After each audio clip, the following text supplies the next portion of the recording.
Hello everyone and welcome back to another one of my videos. Thank you very much for tuning back in again.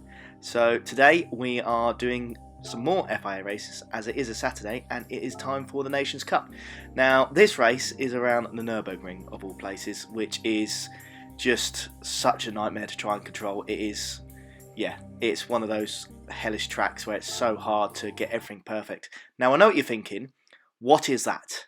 Well, let me show you. It is what I have designed in the livery designer.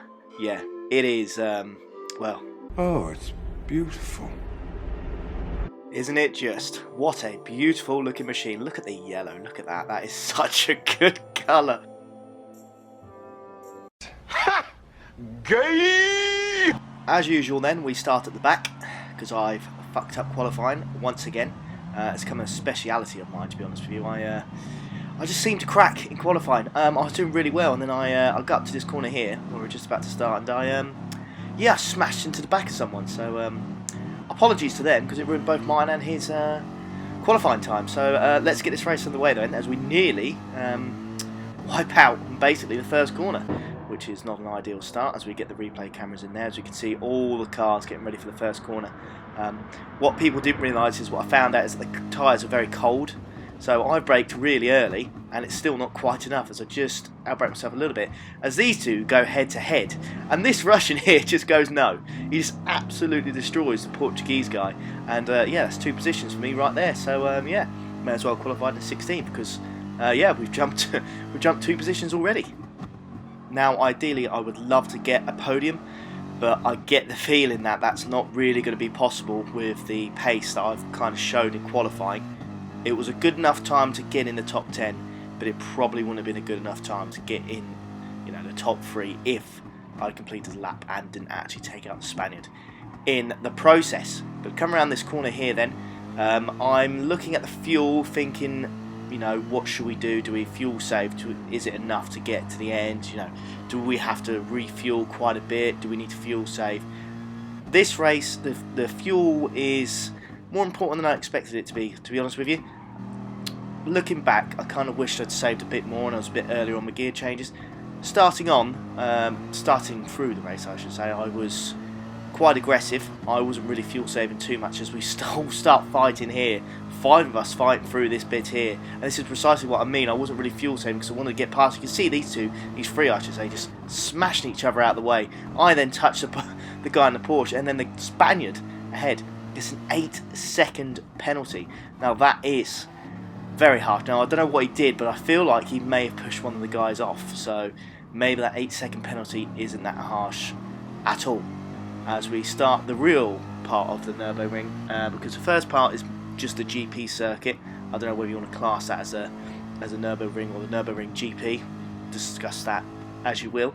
As we crack on then, this section here is the first part, quite tight and technical, left right. It feels really good if you nail it on the head. It feels great as we settle into this race, and we've got the Frenchman just a second behind us, with the Spaniard in front of us, with another Spaniard with the 8-second penalty, as we get set to go up this little section here where you go downhill and you kind of catch air, which is pretty cool. As you watch, all of us seem to get a bit of air. There you go, look at that. My front end just completely lifts off the ground there as we get ready for the next corner. There's that tight right hander there.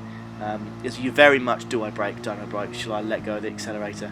I let go of the accelerator ever so slightly and let myself go through, as we are right up behind this guy in the Porsche in this green livery, not obviously as sexy as mine. And we get ready for the big braking point as we go into one of these hairpins here. Everyone surprisingly gets that braking point correct. I was expecting people to go flying off purely because the tyres aren't quite up to temperature yet, and I was expecting someone to completely outbrake themselves, go off and get another position. But unfortunately that was not the case. Otherwise it's been quite a good start so far, starting in P18 now up to P14, and we're only 3 minutes and 24 seconds into this race, so going quite well. A few corners later then, we haven't really progressed too much. It's very difficult to overtake at this circuit as we're stuck behind the Spaniard at 13th. Looking down this left hand corner here, we see an Italian, and he's just going to ghost just in time, so I can't really overtake him. And can I just say the name Torres Drogba? That has to be one of the worst names that I've seen on PlayStation. Now, you can obviously get the ones where they're just like Wi-Fi password, you know, that guy, or as we take him on the inside here, as he tries to push me off. That's how much of a knob he is. But, as I was saying, Torres Drogba, it's like 2009 or something like that. It's like 11 years old. He's probably made it when he was about 12 or something, so he's called himself Torres Drogba. And it's 2012, mate. What are you doing? Why are you still calling yourself Torres Drogba? And why the combination of them both as well? Anyways, completely off the point, but that just really annoyed me. I thought I'd just share my thoughts on that as we crack on there. So we've overtaken him, which is the main thing, so I don't have to see his stupid name in front of me, as we were still stuck behind a Spaniard then, so he managed to get Torres Drogba himself as we get ready for this left-hand corner there. Taking quite well, coming and ahhing whether to decide between 5th and 4th gear, but we kind of drop down and then go to 4th and then up to 5th again. At this corner here, very hard to get the braking point right. I just brake on the left-hand side as soon as I see the start of the curb. Now, the corner coming up, there's 2 of these on the Nürburgring. They're quite famous. You can't really describe. They're like almost like a 45-degree angle. As we go through here, you'll see it. So it's like a 45-degree angle. Got to be really careful, because if you accelerate too hard coming out of it, yeah, the rear end has just got no grip and you kind of just spin out of control. So you've got to be really, really careful on that. You really don't want to mess up there. So the last third of the track is coming up then. This section here, I love driving it, but I'm kind of really naff around it. As we can see, the Polish guy here up ahead, all sorts of out of place, and the Spaniard managed to get past him. I don't know how he's done it. He's done very, very well, I will say that. He's managed to get past him, so my objective is to stay with the Spaniard really and try and get past this Polish guy as quick as we can, as we're kind of forming a train behind us, trying to get past this guy.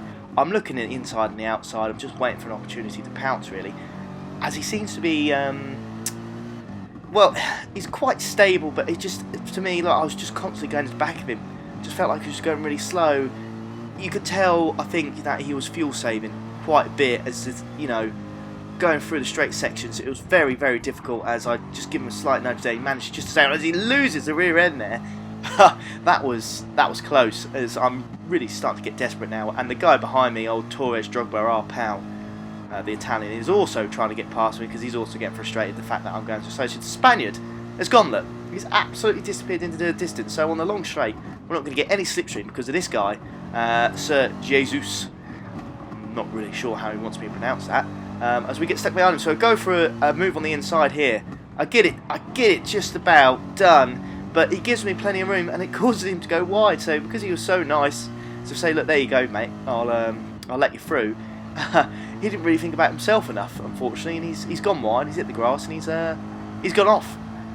So I feel sorry for him for a little bit, but in the end, we've got the job done, as Torres Drogba follows through as well. We've got a few people serving their penalties up ahead. Then on the main straight, getting a penalty on this track is horrible, because an 8-second penalty there is going to be worth more than 8 seconds. You're slowing down for 8 seconds, then you've got to speed up again whilst everyone is doing 160, 170.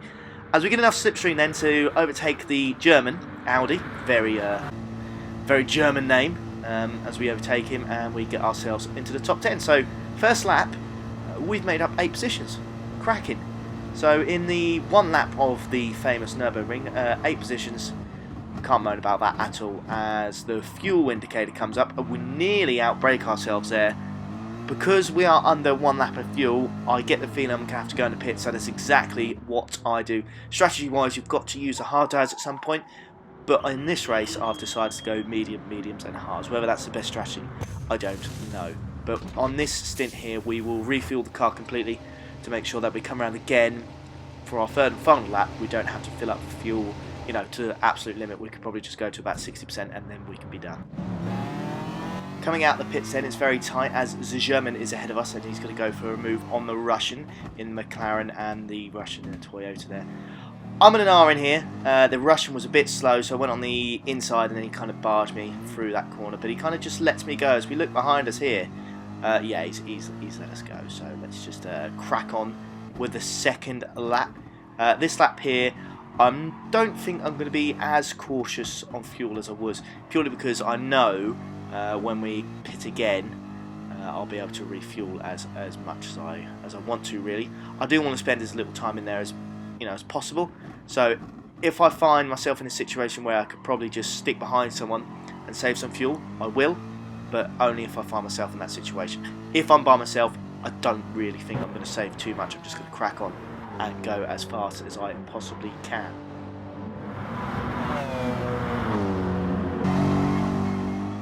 Skipping ahead then to the actual start of the real Nürburgring as such, as we take this corner. The German goes a little bit wide there, but manages to keep it on track. We are going through this first section yet again. It's probably my favourite section of the Nürburgring, to be honest with you, which is a strange one. Probably because you're probably the fastest through here, because you probably do it the most. As a German there, yeah, goes completely wide, and the Brit kind of follows him as well as we make up 2 positions. Lovely stuff. With this strategy, I'm not really kind of sure where it's going to leave us, because everyone's going to have different strategies. Because when we've come out the pits, we're essentially 17th, which is 2 places up from 19th, which is not great. But there will be a lot of people just going for the one stop as we get a bit of airtime again. Lovely. Yeah, there'll be a lot of people going for the one stop, but it just means on our second stint here we will be a lot quicker. So we've got to make sure we make up all that time in this stint to try and catch up with everyone else who's only just done the one stop. Halfway through this lap then, not a lot has happened, so that's why I've decided to skip to this part of the lap. The first half of this lap we really were just chasing down the rest of the pack. Now these guys ahead of us, I believe they didn't do a pit stop on the first lap, so they may have done 2 laps on the hard or maybe 2 laps on the medium, and they've just been fuel saving, whereas I've just been able to drive as fast as I can on this second lap, and we've done pretty well. So we're catching up with these guys here, hoping that they'll make some sort of crash into each other or make some sort of incident to make our lives a little bit easier. We'd like to obviously overtake them fairly, but you know, it's not my fault if they decide to wipe each other out, as the characteristics of this track means it's really bumpy, it's really tight, so it's easy to make mistakes as we go through this section here. Really difficult not to try and brake when you're kind of doing this for the first time, because you don't really know where the corners are and you're going full pelt. So following the guys ahead is quite important to kind of know how they're doing it. As we can see, the Spaniard there, the guy that we've been chasing virtually this whole race, goes all sorts of out of shape there. Thought about moving on the outside there, but couldn't quite get the job done. We'll get his slipstream all the way down the straight then, along with the Italian and the Portuguese guy there. Flashing yellow flags, I don't think that's anything serious there. That was literally just for a split second, so no one that has gone off so that we can overtake. We start to get slipstream here. The Toyota ahead, they've got really good top line speed. The Mercedes is good, but it's not as good as the Toyota. It's reached 170. I can see there, I think there might be a Brit. Oh no, it's someone from Denmark, as we try and go on the outside then, as he left us no room. We get the job done, but then he hits us again. Not representing his country very well there, because that was a real dickhead move, if I'm being honest with you. I managed to get the job done, and he's just trying to nudge me off the track. So, not a fan of that at all whatsoever, but we get the job done then. So, as we end lap 2, we're just about to go in the pits again. Looking at how the strategy's panned out, they're not too bad. We're P12, we're going in the pits. We won't have to refuel nowhere near as much as anyone else. Making sure we put the hards on. There might be people going on the mediums for this stint though, so they might be substantially quicker. Just going to overfuel the car slightly so that I don't have to worry about the fuel save, because on this stint we're going to be on the hard tyres, so we're going to be slower than the rest. So we want to make sure that we really get as much pace out of the car as possible. So coming out the pits then, P10. Which is the objective we wanted, really, when I said at the start. As a Spaniard there, he just forgets where the brake pedal is and just disappears. He says goodbye, don't want to be part of this anymore. So that's P9 then. So we are 1 position above where we wanted to be by the end of the race. So if we can keep it here, it would be a very good result, to be honest with you. Not too shabby, as we will spend the rest of this lap trying to chase down... Is it a Russian? I think so. I can't really tell. I'm not very good with my European flags, I'll be honest with you. So let's begin the final lap around the Nürburgring as we enter the left corner here. We've got quite a lot closer to the guy ahead as we are chasing down the more points essentially by getting the 8th position in front of us. As the Spaniard is really close behind us. He must be on the mediums then, because he's lightningly quick. Thankfully this track makes it very difficult for him to overtake, so I will be doing my very best throughout this last lap to try and catch the guy ahead, but also keeping the Spaniard behind us. So that would be my objective for this race end, and hopefully, fingers crossed, if anyone else wipes out, that'll be an extra position for us. Now, as we skip ahead a few minutes, you'll see that the guy in front has caught up with a German in the McLaren F1 that we were speaking about earlier. There's a German in the, well, very German name of Audi. We've managed to catch up with him as well, as the guy in front of us has caught him. So maybe 7th is a possibility, as we get a nice big shunt from the Spaniard behind us, as he's probably getting very, very frustrated that he's not been able to take any opportunities as I've defended like a champion through this track. As we can see, the guy in front of us then, so he's managed to get P7, is it Mr. Ingun, I believe. So he's managed to get P7, and the guy in the McLaren F1 in P8 now, so we'll try our best to overtake him. He is in the McLaren, which is very, very quick in a straight line, once the world's fastest car in a straight line, or road legal one. So this is going to be proven to be difficult to overtake him, as the guy in 7th will try and sprint away now, but I want to get this guy, I want to get the move done as quick as possible so that we can keep with the guy in P7. Going through this section here then, full of slipstream, as we try and catch it. There's a guy in McLaren, hits the grass there, goes a bit wide, causes us to get right behind him then. Look at the train will start to form here then. This could be a real battle on the last lap for P7. Again, 3 positions up from what the objective was from the start of the race. As we go for a move on the inside here, thought that was a little bit unfair, so we stick it here, but I'm just going to let him go. I'm not really going to fight it too much, as it was a bit of a naughty move when we let him go through again. As we go through one of the concrete corners again then, that 45-degree angle, being very cautious, making sure that we don't accelerate too hard going out of the corner, otherwise we'll bin it on lap 3, which will be the worst feeling in the world, being it on the Nürburgring lap 3 of this 25-30 minute race, as we're really starting to get frustrated by the guy ahead, as the guy in P7 is starting to pull away due to his superior pace compared to this German in the McLaren F1. Overtaking wise, I don't know what he's going to be like. Is he going to be, is he going to be cautious? As the guy in P7 there, look, completely wipes himself out. What a shame for him. That's a real shame, because he was looked like he was going to get that P7 in the bag, because I was really stuck behind this German. So that's extra points then, so P8, and now we're going to be fighting for P7. Really good stuff, as we are looking left, right, all over the back of this guy, trying to get the move done. As we go for a move on him there, we're on the outside, but this guy, yeah, he just does not care, taking himself out in the process and taking out the guy in 8th. So he's taken out me, himself, and the guy in P8. So absolute twat. I don't know why he was doing that. He's the corner there. He just did not bother turning in fully. He knew I was there. He knew he was going to push me wide. So yeah, I'm fuming now. So all our hard work, I've literally just talked about, making sure you don't get taken out on the last lap. It'd be heartache, and I've literally been taken out. You could say that I shouldn't really have been there, but I've got every right to be in that position as he was. And the least he could have done is take the racing line, because he didn't even bother. He literally didn't turn his wheel left hardly at all. He knew what he was doing. He pushed me off, and that pushed me all the way down. But thankfully it wasn't too bad. We managed to crack on with the race, as we are near the end then, ready for the big straight. A lot of these guys ahead have got the 4-second penalties, including the German. Funnily enough, he didn't get the penalty for taking me out. We got a penalty for taking out the French guy, I believe. So at least he's got some sort of penalty. I'll be honest with you, I was so angry at this point. I was thinking to myself, if I do catch him on the straight, I would just want to absolutely nail him. You ever just been in one of those races where someone's taking you out so clearly for no reason whatsoever, when you're just trying to be fair? And I was fuming. So they've served their penalties then. So the best we can really do then is try and get P9 as we try and get past this guy. He decided not to try and push me off the track this time, which was nice of him. But I've kind of done it a little bit too early, as he's going to get the slipstream on me now, and he's going to overtake me on the left, and I'm going to show him how much space you do need to leave someone, which is exactly what I've done. Clean racing, so that is what should be done. He gets the move done, but unfortunately, yes, I just don't know whether I'm going to be able to pounce. He goes a little bit wide here, so let's just see if we can get him on the line. We've got the slipstream. I don't think it's going to be able to. We're going to be able to do it though, as it's really close. As we just get enough speed, are we going to get the move done? No.